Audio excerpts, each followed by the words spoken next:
الحمد لله الحمد لله الذي لا شريك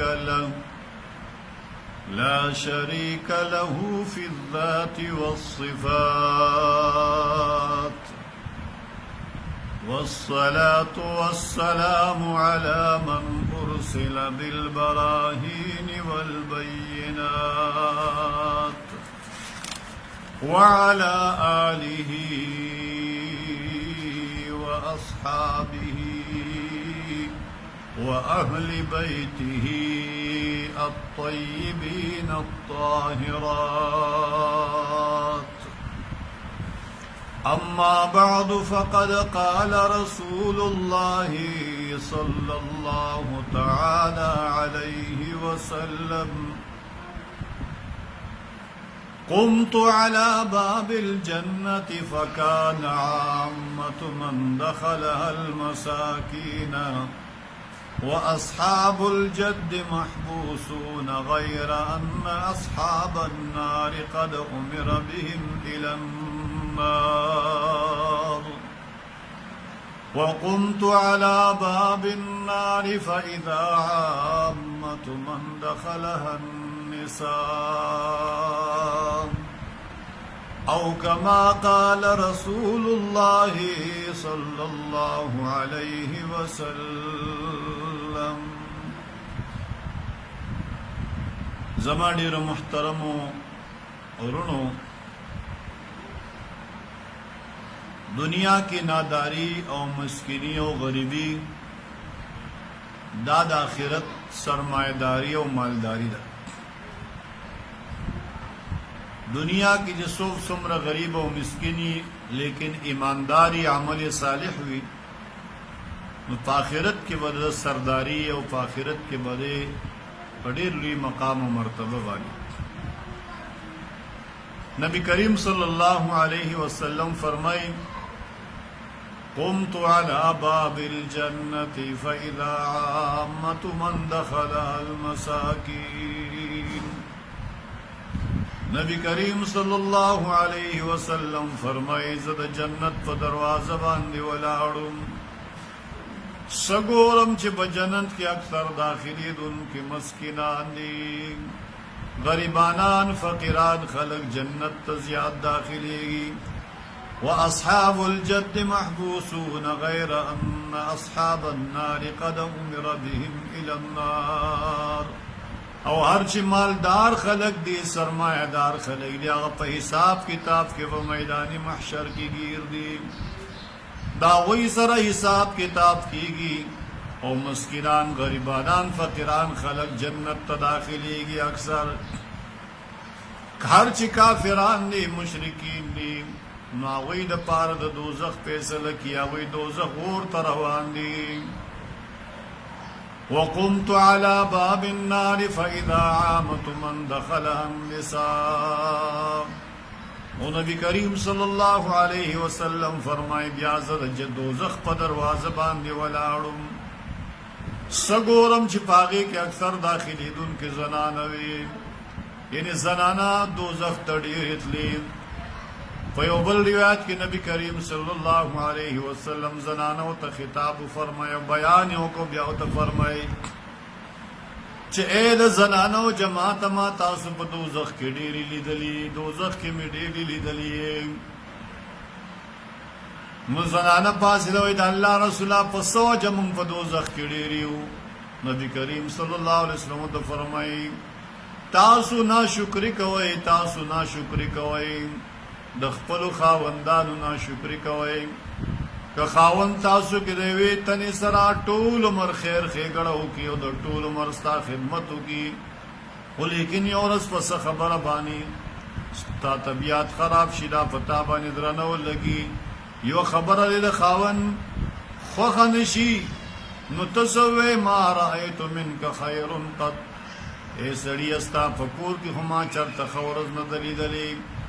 نو د 50 کالو د خاوند خدمتونه ښېګړې، د هغې هغه مال او دولت چې تا بې ځای خرچ کړی دی، تا پې فیشنې کړي، هغه ته په یو خبره خپګې دو سره ټول په سین باندې لاو کې سیلاب باندې لاو کې او ته چې ما ستا په کور کې شرط خیر شرط خوشحالي نه لري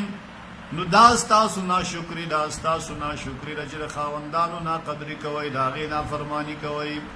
نو زګه می تاسو په دوزخ کې ډېری لیدلې او روایت کې راځي چې پسلو کې بندنان وې زنانه دوزخ ته دی او جنت یو جنتی وي نو د غریبانو مسکینانو دومره لوی مقام دی چې نبی کریم صلی الله علیه وسلم فرمایي زه جنت په دروازه باندې ولاړم نو فیدا فکان عامت من دخلها المساکین عام خلق او اکثریت خلق چې هغه غریبانان خلق او غریبانان مسکینان خلق داخلي دل جنت تا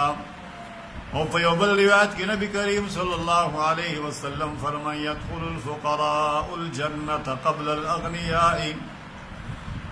الاغنياء ب500 عام نصف يوم نبی کریم صلی اللہ تعالی علیہ وسلم فرمائی يدخل الفقراء الجنة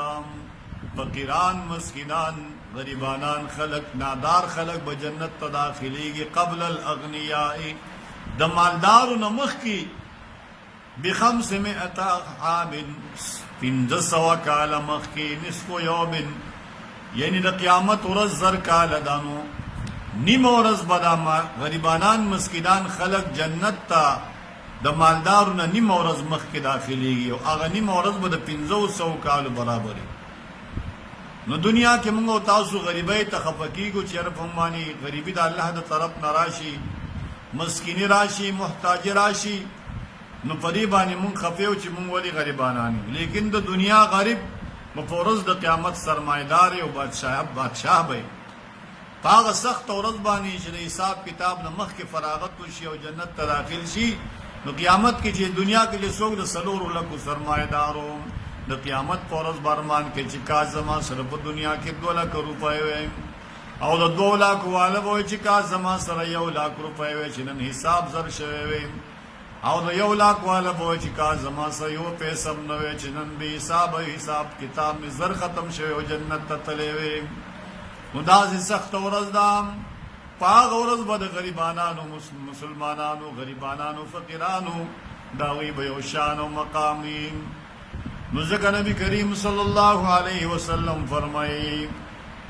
ابغوني في ضعفائكم فإنما ترزقون أو تنصرون بضعفائكم اے خلقو کله چې تاسو په زما تلاش کوئ ما ګورئ نو ما په غریبانانو ضعیفانو خلقو کې تلاش کوئ نبی کریم صلی الله علیه وسلم فرمایي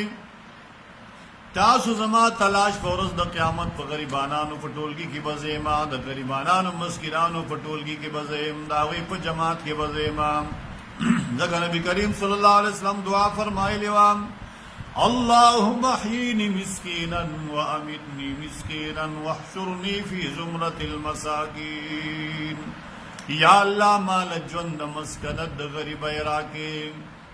الله د غریبۍ ژوند راکې د غریبانو سره می ژوند نصیب کړي او فورز د قیامت می د غریبانو مسکینانو سره حشر وکړي راوي په جماعت کې می داخل کړي واحشرني في زمرة المساكين الله د غریبانو مسکینانو په جماعت کې داخل کی نو فرمای ابغونی فی ضعفائکم زما تلاش په غریبانو ضعیفانو عاجز خلقو کې کوي فإنما ترزقون او تنصرون بضعفائکم زکه چې تاسو ته کوم رزق درکولې شي یا د دشمن په مقابله کې تاسو مدد کولې شي نو دا د ضعیفانو عاجزانو په دعا سره دی یعنی تاسو چې رزق ملاويږي او تاسو چې په دشمنانو باندې غالب راځي نو دا تاسو غریبانان مسکینان خلق تاسو ته دعاګانې کوي دا دوی د دعا برکت دی نو دنیا کې غریبۍ مسکینۍ ته خپه کېدل نه دي پکار دا غریبي او مسکینی به د قیامت د ورځې د بادشاهۍ سبب وګرځي او د ټولو مالدارو نو مخکې تاسو جنت ته ځئ نو په دې حال باندې چې د الله د طرف نه غریبي فقیري راشي مونږ او تاسو له پکار چې په دې باندې په خوشحالۍ سره د استقبال کو د الله د طرف نه وګڼو هو غواړو نه غریبی نه غواړو د الله نه حلال غواړو حلال فراخ رزق غواړو